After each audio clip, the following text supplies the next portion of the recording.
உன்னை ஏமாத்தினவனை கண்டுபிடிக்கிற வரைக்கும் நீயும் வசந்தும் இந்த வீட்டிலே இருங்க. எந்த காரணத்து கொண்டும் மனசு மாறிடாது.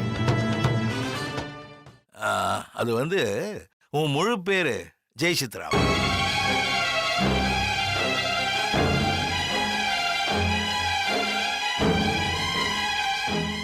ஆமா அங்கிள். இனிமே செந்தில்வேல் இந்த வீட்டுல தான் இருப்பான். இத எல்லார்கிட்டையும் சொல்லிடுங்க. யார அடக்கணுமோ அவங்கள பேச விட்டுட்டு ஒரு அப்பாவி தெருவுல விடுறது நியாயம் கிடையாது.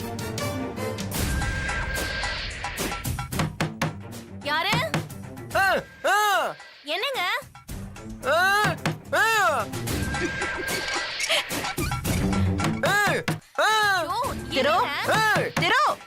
டேய், அவ குளிச்சிட்டு இருக்கா, என்னடா கதவை தட்டிட்டு இருக்க? உன் துண்டு உள்ள இருக்கா? சரி, அதனால என்ன? வேற துண்டு இல்லையா? வேற எடுத்துக்க. உன் அடம் இருக்கே இந்தோ அண்ணி, திருவோட துண்டு உள்ள இருக்கா? எடுத்து கொடுமா. இல்ல அண்ணி, நான் கொண்டு வந்த துண்டு தான் இருக்கு. என்னடா இல்லையாமே? மா, அவன் உள்ளதான் இருக்குன்னு சொல்றானே. அண்ணி, இருந்தா நான் வரும்போது எடுத்துட்டு வரேன். குளிச்சுட்டு அவ கொண்டு வருவா. வா. லூசு பயடா நீ. ஒரு 10 நிமிஷம் வெயிட் பண்ண முடியாதா? குளிச்சுட்டு வந்துருவா, அவ அப்புறம் கொடுப்பா. நீ கிளம்பி வா. ஏதோ சீக்கிரம் குளிச்சுட்டு வாமா. சரி அண்ணி. ஐயோ.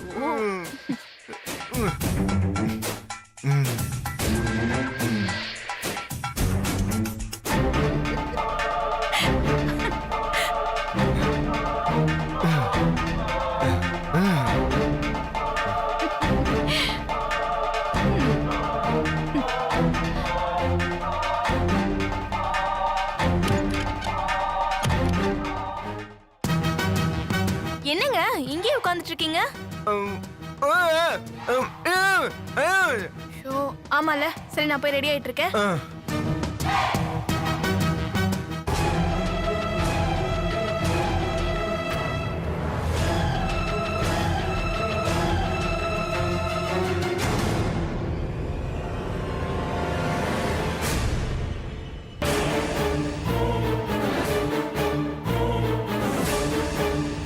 Sir, car ready sir.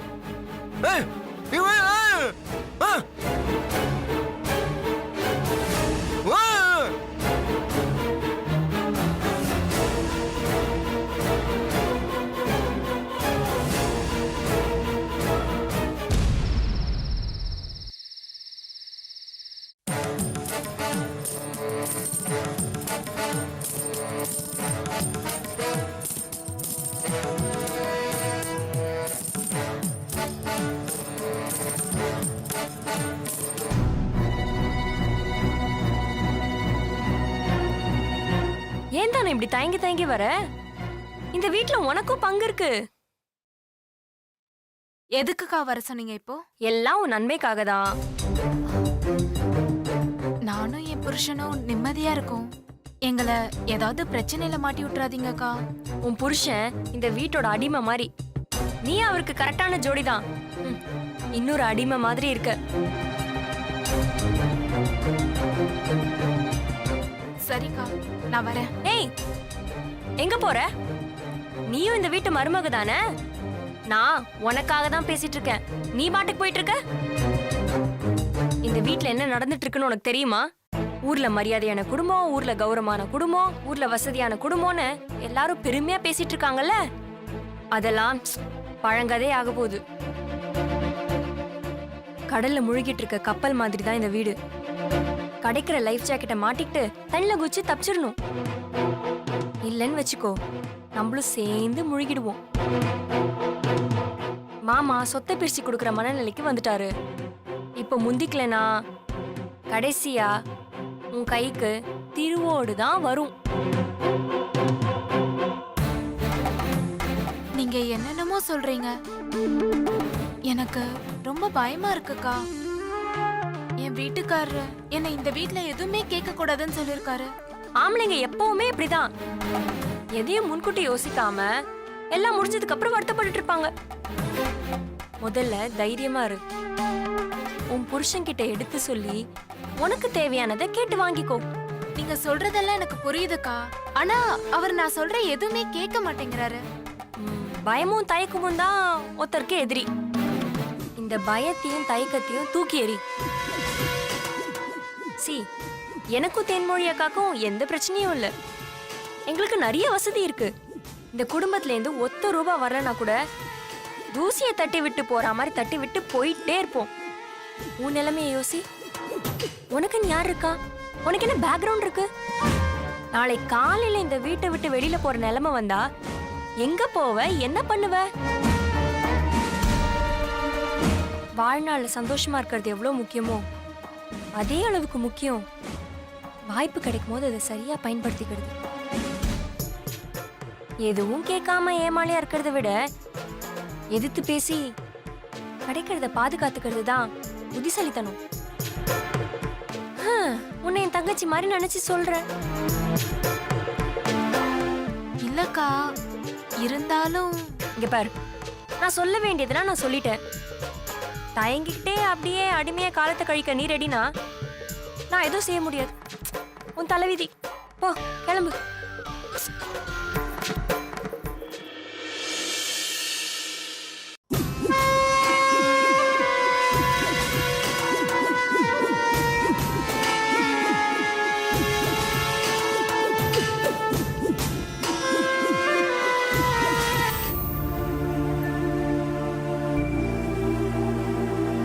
Thane, Thane, இங்க வா.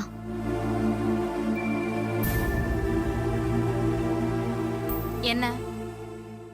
அனுஷ்கா கிட்ட நீ பேசினதெல்லாம் நான் கேட்டுட்டு தான் இருந்தேன்.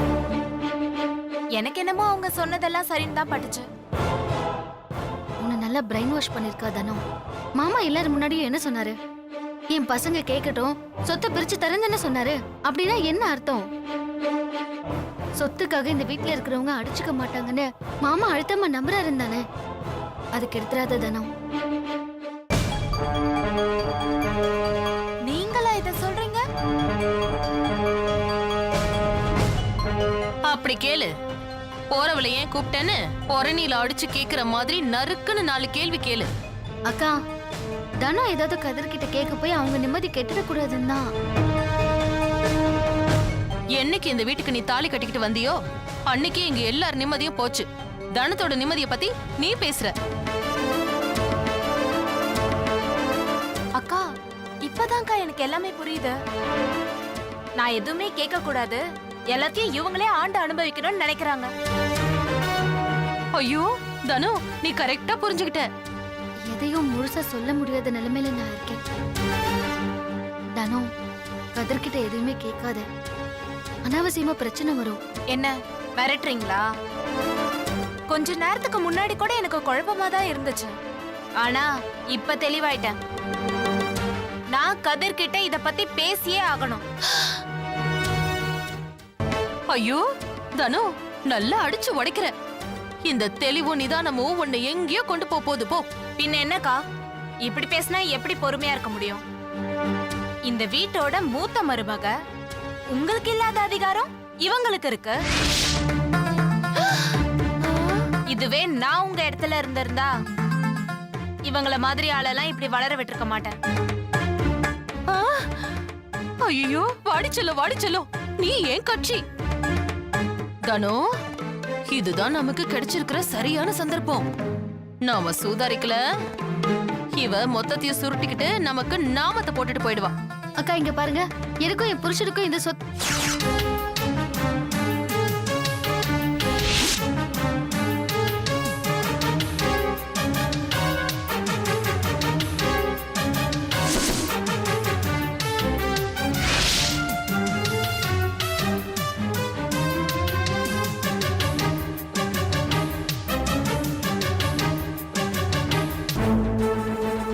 என்னம்மா, எந்த பங்கும் வேண்டாமா? சும்மா ஒரு பேச்சுக்கு சொல்றது கூட வார்த்தை தொண்டையில சிக்கின்றதா? ஆமா, நான் எதுக்காக விட்டு கொடுக்கணும்?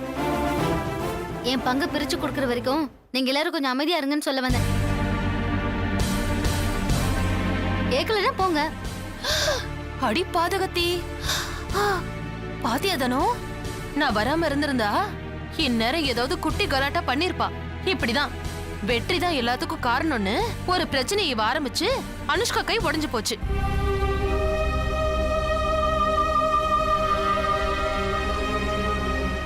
இப்போ உனக்கு கால் உடைஞ்சிருக்கும். தனோ, பார்த்து சூதானமா நடந்துக்கோ. இந்த வீடு பயங்கரமான காடு மாதிரி, யாரு யாரு அழிப்பாங்கன்னே தெரியாது. அக்கா இப்ப நான் என்னக்கா பண்றது? யோசிக்கவே யோசிக்காத. உன் புருஷன் தலையில நறுக்குன்னு 4 கொட்டு கொட்டி சம்மதிக்க வச்சிரு. புரியுதா? ம் சரிக்கா. முதல்ல அந்த வேலையை பாரு. போ போ. ம் ஆ.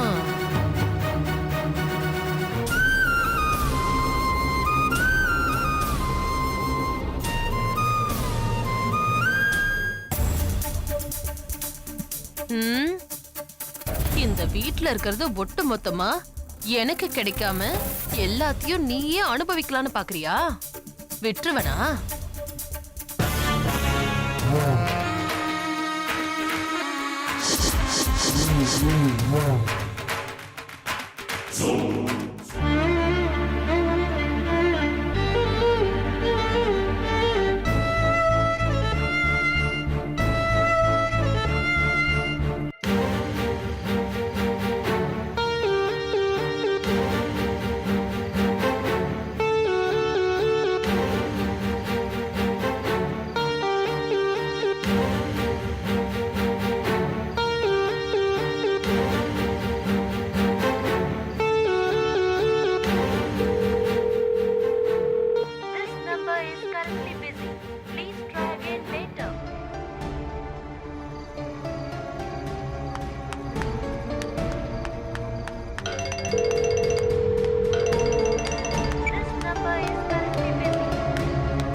அதான் வரேன்னு சொன்னல, எதுக்கு மாத்தி மாத்தி கால் பண்ணிட்டு இருக்க?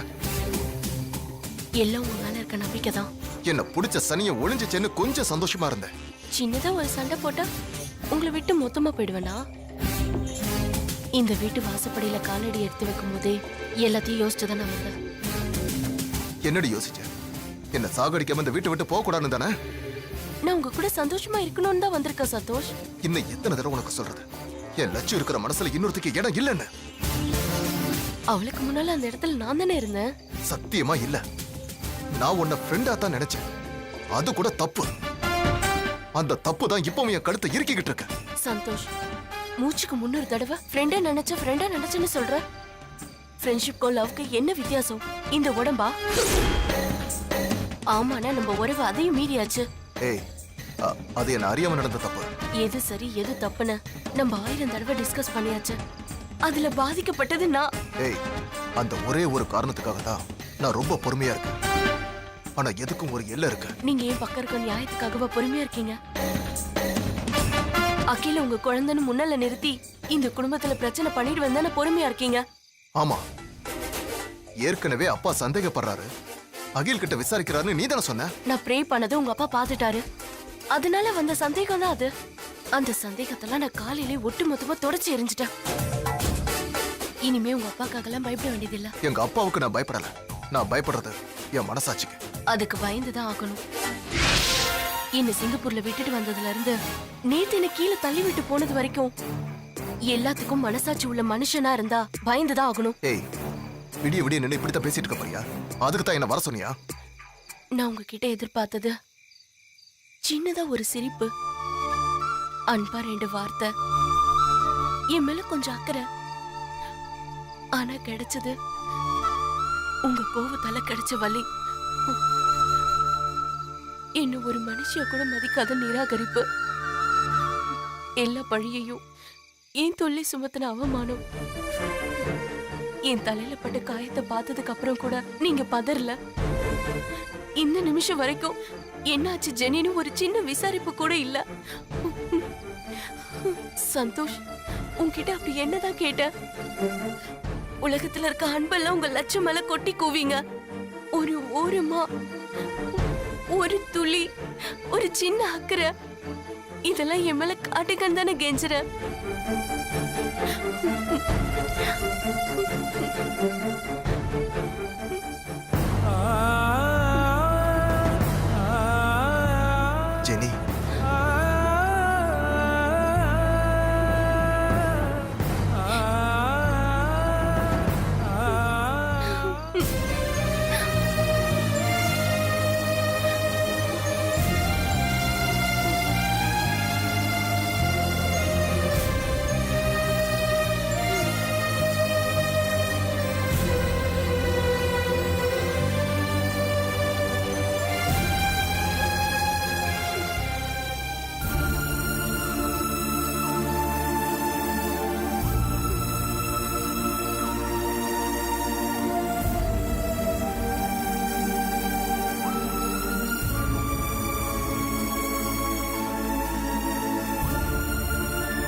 இது போதும்.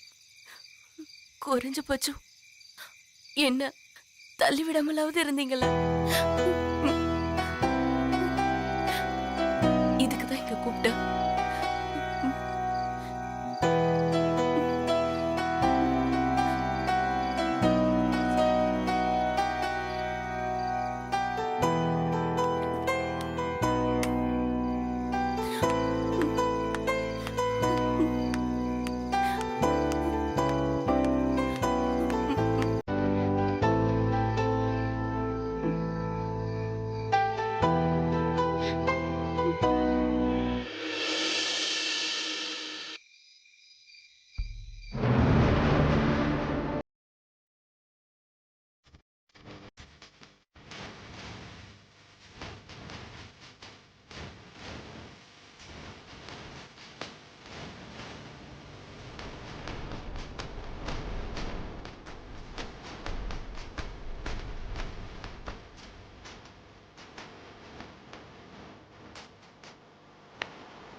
லக்ஷ்மி, ம். என்னடா இவன் பேய் மாதிரி இருட்டுல உட்கார்ந்திருக்கானே? இவங்கிட்ட பேசலாமா வேண்டாமா? எதுக்கு இப்படி உட்கார்ந்திருக்கான்? எதனா கேள்வி கேட்பானோ இல்ல கோவப்படுவானோ? இந்த மாதிரி 1008 கேள்வி இருக்குல்ல, அதே மாதிரி என்கிட்டயும் இருக்கு.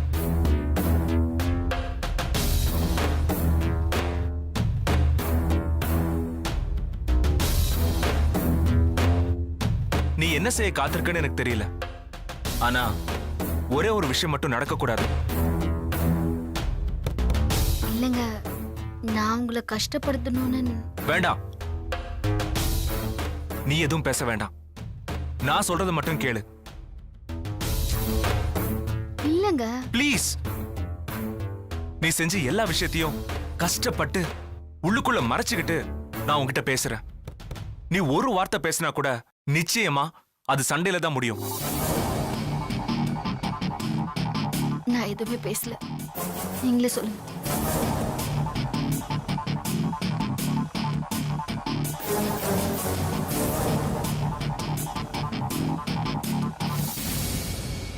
லக்ஷ்மி, என் அப்பா ஏதோ ஒரு ஆவேசத்துல என் பிள்ளைங்க கேட்டா சொத்தை பிரிச்சு கொடுக்கறேன்னு சொன்னாரு.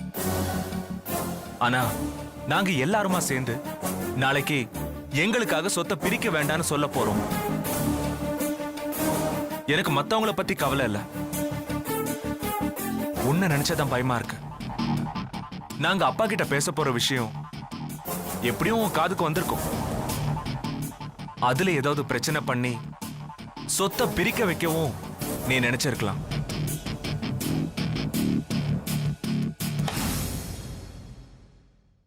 தயவு செஞ்சு உன் எண்ணத்தை மாத்திக்கோ. இந்த ஒரு உதவி மட்டும் செய். எப்ப என் பேச்ச கேட்க மாட்டேன்னு சொல்றியோ அந்த நிமிஷம் எனக்கும் உனக்கும் மட்டுமே தெரிஞ்ச இந்த குடும்பத்தோட இன்னொரு பக்கத்தை எல்லாரும் முன்னாடியும் போட்டு ஓட்டப்ப முடியாதா லக்ஷ்மி? நான் உன்கிட்ட பிச்சையா கேக்குறேன். என்னங்க இப்படிலாம் பேசுறீங்க? பாத்தியா, நீ என்னோட வார்த்தைக்கு பதற. ஆனா சரின்னு சொல்ல மாட்டேங்கிறியே. உன் மனசு கரையறதுக்கு நான் இன்னும் என்ன செய்யணும் லக்ஷ்மி?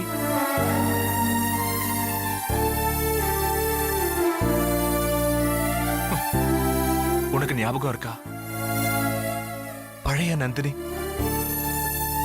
இந்த வீட்டுக்கு லக்ஷ்மியா மாறி வந்த அன்னைக்கு நீ பொய்யா கட்டிக்கிட்ட தாலிக்காக, இந்த குடும்பம் சந்தோஷத்துக்காக இந்த வீட்டுல உனக்கும் எனக்கும் முதலிரவு ஏற்பாடு நடந்துச்சு. உன் தியாகத்துக்காக சந்தோஷத்துல நான் உன் கால்ல விழுந்தேன். இன்னைக்கு காட்சி மாறிடுச்சு. நீ என் மனைவி ஆயிட்ட. இந்த குடும்பத்துக்கு நீ செஞ்சிட்டு இருக்கிற துரோகத்துல இருந்து கொஞ்சம் விடுதலை கொடுன்னு மறுபடியும் உன் கால்ல விழுறேன்.